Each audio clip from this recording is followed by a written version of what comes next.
Hello everyone, welcome to Module 4. Believe it or not, you were 2 weeks away from finishing up the planning process for your action research project. Also 2 weeks away from finishing up our course. So let's look at what we need to do in these last 2 weeks of the course in Module 4. First, skim or read Chapter 8 in the Putman and Rock book. Chapter 8 of the text are going to talk to you about what are the elements that you would include in your research paper or in your final paper after you've done the research through your literature review, after you've planned out your study, and after you've collected your data. So what would your paper look like if you were doing the whole process and writing a research paper similar to what you would have probably looked at when you're doing your literature review and all the academic studies that you looked at. For quick reference, I would refer you to figure 8.3 on page 184. It breaks down in an outline format the action research report. You don't need to write an abstract. We're not doing that because obviously we're not going to fully carry out the study because of the sake of time. You've already written the introduction. You did that in your memo to the principal in Module 2. You already synthesized your literature. You did that in the last module during your lit review. And so in this module, we're going to write the research plan, which is the last part of your overall project for the course. We'll talk about the elements of that plan in a second, but again, that's figure 8.3 and 184. Refer to that, especially step 4 in that outline. So once you've done that, once you have read through chapter 8, you start to develop your research presentation. You're going to post that as one into the discussion thread on May 3rd. And then by May 5th, try to comment on at least 2 colleagues' presentations. And then by May 6th, you're going to submit your total paper, your total and complete paper to Blackboard. Note that that's earlier than normal. Normally, our final assignment or assignment for a module is not due until that last Sunday of the module, but in this case, it's due a little early. So in Module 1, you identified an issue. Actually, you identified 3 issues, and you identified the research and the data that you have at your disposal that said that this was an issue in your school. From there, in Module 2, you picked one of those issues and you wrote a memo to your principal explaining what the issue was, what the data was to support it, where you came to that data, and what you wanted to do about it. What intervention did you want to put in place to try to correct that issue? In Module 3, you took some time to look at some of the academic literature that's out there relevant to your topic. Some of it was furthering the discussion about why this was an issue, and some of that literature that you read was about what are some of the strategies to fix that.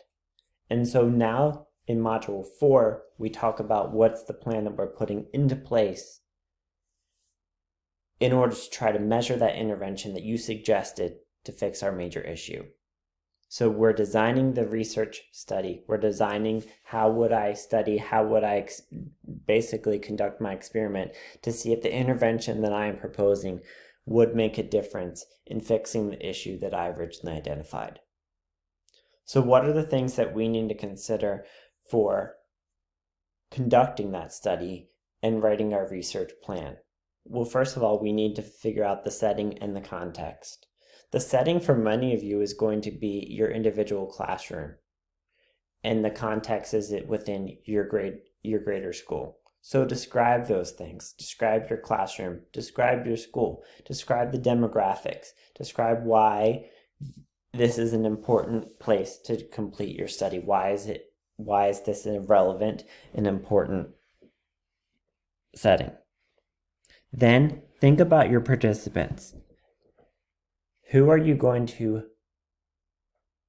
involve in your study? Are you only involving a certain group of students? Are you involving a large group or a small group? And do they represent a larger population? So think about your sample and how do they represent your population? Next, your research question. You all have already finalized some of these research questions. Some of you have changed them throughout the course, which is good and natural part of the research process. But what is the question that you're trying to answer by putting this study into place? Then your intervention. So remember, we are measuring the success of our intervention that we are trying to put in place to fix the equity issue that we've identified. So how are you going to put that intervention in place in your classroom or in your school, whatever your setting might be?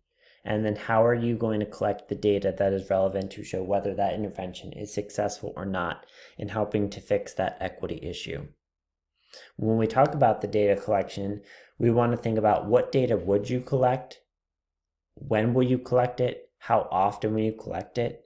Think about what your qualitative sources and your quantitative sources would be and who would collect it and how might you use that data. Obviously, again, because of the sake of time, we're not going to be able to actually collect that data unless you do actually go and carry out your research study. But for our purposes, we're just talking about what data do I want and how will that collect it. So you're considering these things and to write your final presentation and write your paper.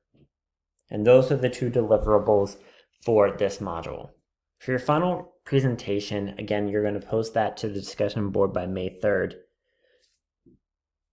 The purpose of doing the presentation is for you just to share with your colleagues how you would set up your study and also to gain some feedback from your colleagues. My suggestion would be to do a quick and simple PowerPoint or Google slideshow.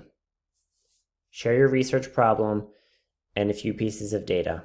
This is going back to Module 1. We've looked at this before, but again, this is setting the context for why you're carrying out this study. Two or three big themes or big ideas that you found in your literature review. So what did you take away from looking at all that academic research? 3, what is your research question?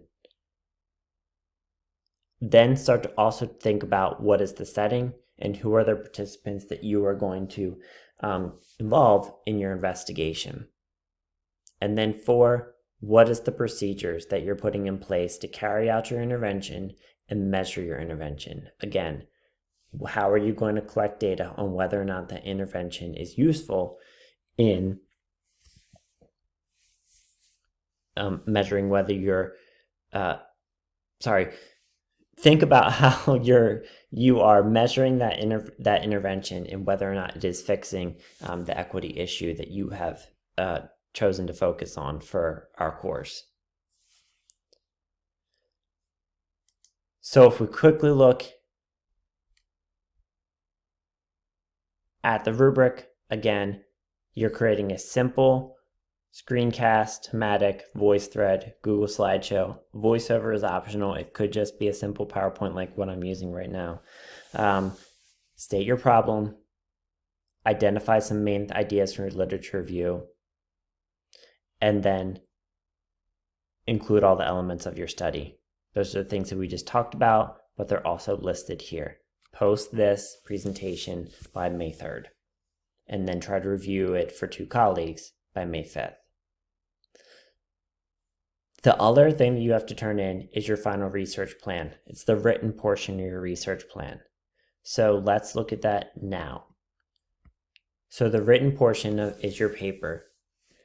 Your paper has 4 parts. The first part is the statement of the problem. Again, you did this already. You don't have to go back and redo it. This is the memo to the principal.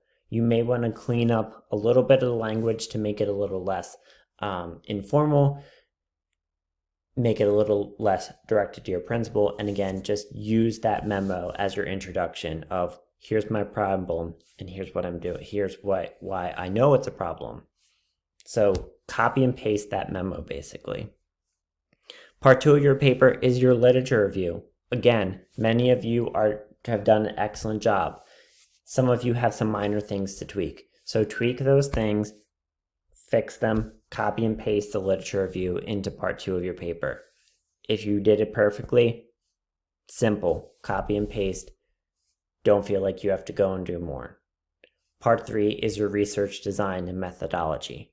And then part 4 is your reference page, which again comes directly from your literature review that you just completed in Module 3. Copy and paste that reference page. I would probably add the Putman and Rock book as an additional reference. Just make sure that you are correctly following APA format. Format does not have any, so I apologize for that mistake there, but make sure you're following APA format in your final paper. So your final paper, here's your elements. I just went over these: the problem, the statement of the problem, your literature review, your research design, and then your references. Looking at the rubric, again, you've already done these 2 things. Now we're looking at the design and methodology. So we're describing the setting, we're describing the participants, we're identifying the research question, we're outlining your steps for your procedures to see whether that intervention is helping or not, and then we're talking about the data that you will collect. And again, you're submitting this written portion by May 6th. So that's what we're going to do in this module to tie up our action research plan. I look forward to reading your methodology and your designs. If you have any questions, please reach out through email. I'll be happy to help you. I'm working as fast as I can to get your literature reviews done, and hopefully I will have them all returned to you by Tuesday or Wednesday at the latest. I hope you all have a great week.